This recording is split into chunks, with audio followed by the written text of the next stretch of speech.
네, 매주 월요일이죠. 예, 전략적으로 주목해봐야 할 유망주를 짚어보는 시간입니다.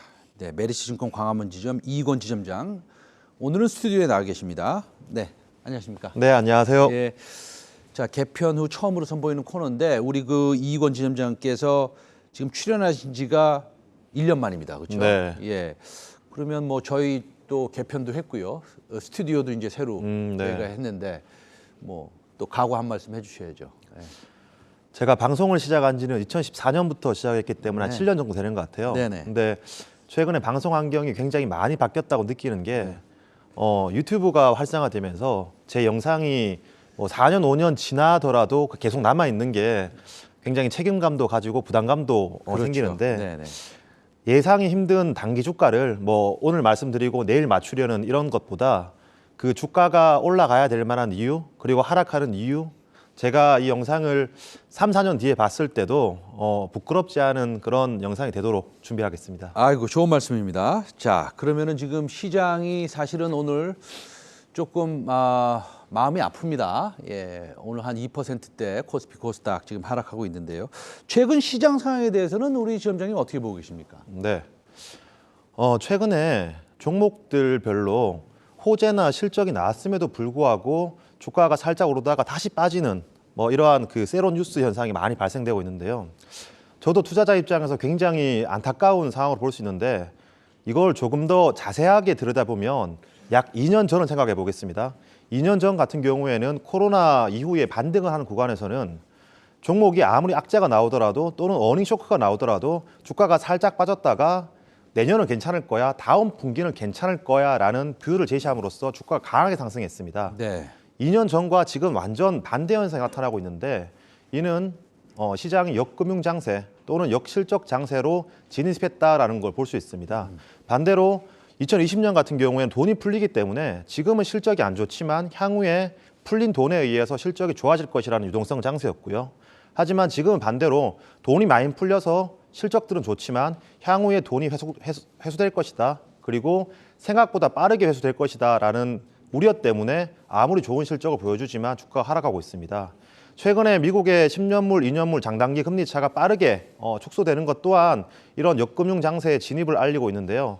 때문에 우리가 20년, 21년에 익숙했던 그런 높은 기대 수익을 낮출 필요가 있고요. 지금 장세에서는 저는 박스권 장세, 하지만 박스권 같은 경우에는 하단도 견고하고 상단도 견고한 이런 박스권이지만 저는 고점을 낮춰갈, 그리고 상단은 견고한 데 비해서 하단은 다소 상단에 비해서 약할 수밖에 없는 이러한 그 시장 상황을 제시해드리고요. 이는 시장을 나쁘게 본다기보다는 항상 강세장만 있을 수 없습니다. 우라가미 구미호가 제시한 주식 4개처럼 역금융 장세, 역실적 장세, 다음에는 다시 유동성 장세 오기 때문에 그때까지 저의 체력을 유지하자는 차원이고요. 때문에 그 조금 더 자세한 전략을 제시해드리자면 이런 역금융 장세, 결국 미래의 주가 프라이스는 예상되는 실적 곱하기 멀티플입니다. EPS가 올라가야 되거나 또는 예상 멀티플이 올라가야 되는데 지금 그 역금융 장세에서는 아무래도 레버리지가 디레이팅 되지 리레이팅 되기 쉽지 않습니다. 때문에 멀티플 종목을 선택할 경우, 성장주 종목을 선택할 경우에는 싼 가격에 보다 장기적인 관점에서 매수를 해야 될 거고요.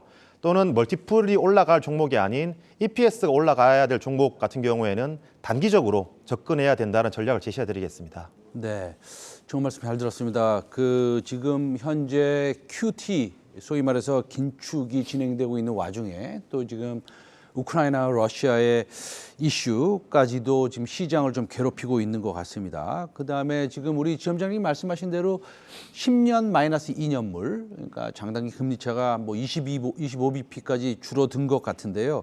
저도 이제 보면서 이거는 조금 우리가 좀 공부를 좀 더 깊게 해봐야겠다 이런 생각도 좀 듭니다. 자, 본격적으로 지점장님이 골라오신 오늘 첫 번째 종목 한번 살펴보겠습니다. 첫 번째 소개해 주실 종목은 어떤 것입니까? 예. 네, 하이브입니다. 하이브, 예. 어떤 투자 포인트가 있죠? 그 작년 최고점 이후에 2개월 만에 35% 정도 하락을 했는데 당연히 이것은 뭐 여러 가지 성장주에 대한 이슈가 있었습니까? 아니면 개별적인 뭐 악재가 있었습니까? 예. 네, 두 가지 요소가 다 있었습니다. 네. 크게 저는 세 가지 정도로 단기간 급락한 이유에 대해서 꼽고 있는데요. 네. 먼저 첫 번째로는 아무래도 그 앵커님께서 말씀하신 11월, 12월 이후부터 특히 12월 달에는 연준의 의사록이 발표되면서 이 금리 인상, 유동성 축소에 대한 부담감이 성장주를 굉장히 크게 압박했습니다. 대표적으로 이 메타버스 그리고 하이브 2차 전지 같은 경우에는 성장주 대표격이죠. 금리가 인상될 때는 아무래도 할인율이 축소될 수밖에 없기 때문에 성장주 전반적으로 크게 언더퍼폼하는 모습을 보여주었고요.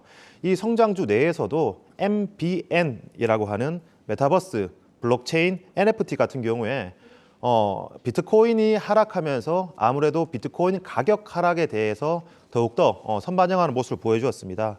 이러한 전반적인 매크로 상황 그리고 섹터 상황 이외에도 개별 종목의 실적 추정치가 하락하고 있었습니다.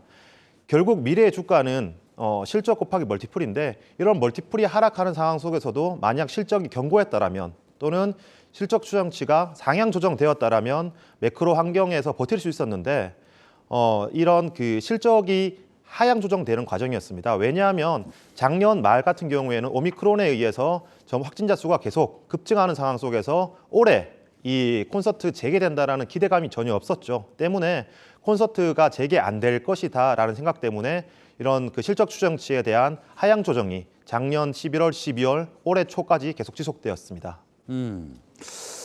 그렇죠. 예, 그런 하락 원인들이 있었는데, 근데 이제 이런 원인들이 사실은 완벽하게 해결이 되지는 않았죠. 네, 그렇죠. 예. 저는 뭐 절반 정도는 해결 과정이다. 그리고 뭐 절반은 아직 미지수다라고 네. 생각되는데 네네. 그렇기 때문에 가격 조정도 많이 받았고 그렇기 때문에 매수 기회도 생길 수 있는 거라 생각합니다. 네.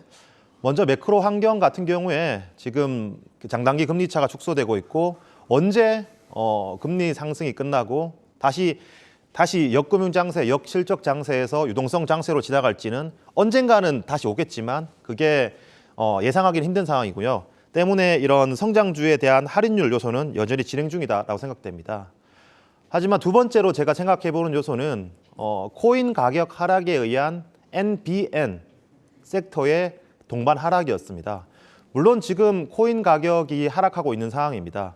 하지만 저는 과거에 이 코인이 여러 차례 그 대세 상승기를 겪은 이후에 하락하는 과정과 지금의 코인 가격의 하락하는 과정은 다소 차이가 있다라고 말씀드리겠는데요. 네. 저는 먼저 말씀드릴 부분은 제가 코인을 뭐 상승론자도 아니고 하락론자도 아닌데 과거의 코인 가격과 코인 시장, 코인 관련된 산업으로 들어오는 돈의 흐름은 유사한 정비례 흐름이었습니다. 코인 가격이 오르면 이 산업으로 돈이 많이 들어왔고요. 네. 반대로 코인 가격이 빠지면 산업에 돈이 들어오는 게 정치되었거나 돈이 빠져나갔습니다. 이는 두 번의 코인 대세 상승기와 마찬가지였는데요. 하지만 지금 다른 상황은 코인 가격이 하락하고 있음에도 불구하고 코인과 관련된 메타버스와 관련된 NFT와 관련된 산업으로는 돈이 계속 유입되고 있다는 겁니다. 최근에 그 코인에 세금을 부과하는 것, 그리고 이 코인에 관련된 산업에 많이 뛰어드는 것, 그리고 몇몇 증권사 운용사에서도 코인 관련된 연구원들을 뽑고 있고 자산 운용 범위를 늘리고 있습니다. 과거에는 코인 가격이 하락했다라면 이게 자산으로 인정받기 못했기 때문에 산업에서 돈이 함께 빠져나갔는데 네. 가격이 하락하게도 불구하고 산업에 돈이 들어온다는 것은 다음 가격 상승기를 노리는 그런 수요가 들어왔다는 걸 볼 수 있습니다. 때문에 저는 향후의 MBA 섹터의 상승은 코인 가격의 상승과 함께 시작될 것으로 보고 있고요. 마지막으로 실적 추정치 하락은 앞서 말씀드렸던 것처럼 올해 코로나가 계절 독감으로 확산될 가능성이 많기 때문에 이는 콘서트 재개의 신호탄이다라고 강조드리겠습니다. 네, 하이브가 뭐 당연히 누가 보더라도 리오프닝 관련주이고요. 그다음에 이제 콘서트가 재개되면 사실은 실적의 모멘텀은 자연스럽게 발생을 할 텐데 코인 가격이 조금 연동이 심리적으로 돼 있다 보니 코인 가격이 가상화폐 가격이 좀 떨어지면 이런 그 가상화폐 관련 종목들 하이브뿐만이 아니라 게임주도 마찬가지죠. 좀 하락을 하는 경향이 좀 있습니다. 그러나 지금은 과거와 같은 그런 그 가상화폐 하락에 따른 변동성을 과거와 같지는 않다. 뭐 이런 말씀을 하시는 건데요. 그러면 하이브 투자 포인트를 우리가 짚어볼 텐데요. 어떤 투자 포인트들을 우리가 조금 기억을 해야 될까요? 네. 먼저 첫 번째로 올해 사상 최대의 실적 기대됩니다. 네. 생각하지도 못했던, 기대하지 못했던 이런 콘서트가 재개되면서 실적 추정치가 올라오고 있는 상황인데 올해 사상 최대치 실적이 나온다고 하더라도 BTS의 군 입대 문제라든가 내년에 실적 추정치 하락 우려가 있기 때문에, 그리고 지금 밸류에이션 자체가 지금 실적 대비해서 그닥 싸진 않기 때문에 올해 사상 최대 실적을 기록한다라고 하더라도 이게 큰 투자 포인트는 되지 않고 오히려 바텀을 잡아주는 그 정도밖에 되지 않을 겁니다. 저는 여기서 결국 시간의 문제이지 산업 자체에서 리레이팅은 가능하다라고 보고 있는데, 작년 말 그 유튜브를 통해서 제시했던 바운드리스 사업이 본격 시작되고 있습니다. 네. 저는 성장주를 볼 때 이 대표이사 그리고 임원분들이 말만 하는지 이거를 약속으로 꼭 지키는지에 대해서 굉장히 중요하게 보고 있는데요. 네. 지금 말씀하신 그 바운드리스, 우리가 이제 자막도 나오고 있는데요. 경계 없는 확장. 요거 우리가 좀 쉽게 이해하려면 어떤 것들이 있을까요? 작년 그 대표께서 네. 유튜브를 통해서 그 말씀 주셨는데요. 기존에 이 BTS뿐만 아니라 하이브를 엔터 산업으로 보지 말고 네. 새로운 플랫폼 IT 산업으로 봐야 된다. 그리고 준비하고 있는 것들 웹툰이라든가 또는 이 NFT 사업, 메타버스 사업 이런 것들에 대해서 게임 산업에 대해서 전반적으로 그 언급을 해주었습니다. 그래서 이게 그 당시 때는 메타버스 산업으로 돈이 굉장히 가파르게 들어오는 상황이었기 때문에 주가가 함께 올라가는 상황이었죠. 그런데 지금에 와서는 이제 이 신사업에 대해서 눈으로 확인하고 싶은 투자자들의 심리가 발생되고 있습니다. 저도 마찬가지인 상황이고요. 그래서 최근에 판교와 같은 곳에 탐방 인터뷰를 많이 다녀보면 이 하이브가 이 IT 엔지니어들의 굉장히 빠른 속도로 그리고 높은 임금을 통해서 유입을 시키고 있습니다. 알겠습니다. 그 하이브 관련해서 마지막 질문 하나 드리겠는데요. 그 ETF 내 하이브 편입 비중이 좀 괜찮아서 수급적인 측면도 나쁘진 않을 것 같은데 그거에 대해서는 어떻게 생각하십니까? 네, 물론이죠. 지금 이 HTS 상에서 이 ETF를 ETF 구성 종목이라고 쳐보시면 네네. 특정 ETF에 어떤 종목들이 편입되어 있는지를 볼 수 있습니다. 거기서 메타버스라고 쳐보면 몇 개의 이 메타버스 ETF 중에서 하이브가 얼마나 비중이 높은지를 보여주게 됩니다. 보통 8%에서 10% 정도가 한 종목의 최대 비중인데 하이브는 보시다시피 최대 비중에 편입되어 있습니다. 이는 지금은 ETF, 메타버스 ETF 내로 이 자금의 유입이 조금 주춤했기 때문에 이런 현상이 펼쳐지고 있는데, 향후에 다시 한 번 더 메타버스 ETF로 자금이 유입될 경우에는 이 하이브로 안 들어올 수밖에 없다는 상황이거든요. 때문에 실적 추정치도 바텀을 잡아가고 있고 결국 이 리레이팅도 이루어질 수밖에 없는 상황에서 수급적인 측면도 지금은 역방향이지만 순방향으로 바뀌었을 때 빠른 속도로 주가는 리레이팅이 가능하다라는 차원 강조드리겠습니다. 네, 잘 알겠습니다. 하이브가 고점에서 한 35% 하락했고요. 타이밍상으로도 적절한 타이밍에 지금 그 조언을 좀 해주시는 것 같습니다. 자, 다음 종목으로 빠르게 넘어갔습니다. 다음 종목 지금 오늘 소개하실 종목은 어떤 것입니까? 네, 다음 종목은 좀 스몰캡 종목인데요. 네. STI입니다. 네, 어떤 종목입니까? 네, 그 반도체 팹, 그러니까 뭐 삼성의 P1, P2, P3 공장 그리고 하이닉스의 뭐 M16 공장과 같은 팹의 설비를 연결시키는 팹 내부 설비 업체인데요. 보통 반도체 섹터 같은 경우에는 IDM이라고 하는 뭐 삼성전자, 하이닉스와 같은 종합 반도체 업체가 있죠. 그리고 이 외에 소부장 업체, 우리가 흔히 알고 있는 소부장 업체들이 있습니다. 이 중에 같은 실적을 보이더라도 밸류에이션이 할인받을 수밖에 없고 같은 실적을 내더라도 밸류에이션이 할증받을 수밖에 없는 그런 소부장이 있는데요. 네. 대표적으로 소재업체 같은 경우에는 가장 밸류에이션을 비싸게 부여받고 있죠. 그리고 장비나 부품업체 같은 경우에는 다음 밸류에이션을 부여받고 있고요. 마지막으로 인프라 같은 경우에는 말 그대로 건설 쪽에 가깝기 때문에 가장 낮은 밸류에이션을 부여받고 있습니다. 네. 같은 실적을 내문에도 불구하고 적정 시가총액이 다르다는 거죠. 이 그 STI 같은 경우에는 아무래도 인프라 쪽에 산업이 속해 있다 보니 같은 실적 그리고 꾸준한 실적이 내더라도 이 다른 소재업체에 비해서 시가총액이 할인될 수밖에 없습니다. 하지만 제가 소개시켜드린 이유는 지금 이러한 한계를 극복하고 인프라 기업에서 향후에 신규 장비 투자를 통해서 성과를 도출될 수 있는 시기이기 때문에 실적도 탄탄한 가운데 이 인프라 업체에서 이제 장비 업체로 밸류에이션 리레이팅을 한번 기대해 볼 만하다는 차원에서 소개를 시켜드리겠습니다. 잘 알겠습니다. 그 STI 보니까요, 그 실적이 사실은 좀 믿지 못할 만큼 숫자가 굉장히 큽니다. 예상 실적 기준의 PER도 뭐 7배에서 8배 정도뿐이 안 되는 것 같은데 이 실적 간단히 조금 언급해 주시고요. 아무래도 스몰 캡이다 보니까 이 목표가하고 손절가가 좀 있으면 좋겠는데 좀 안내 좀 부탁드리겠습니다. 네. 실적이 좋다라기보다는 네네.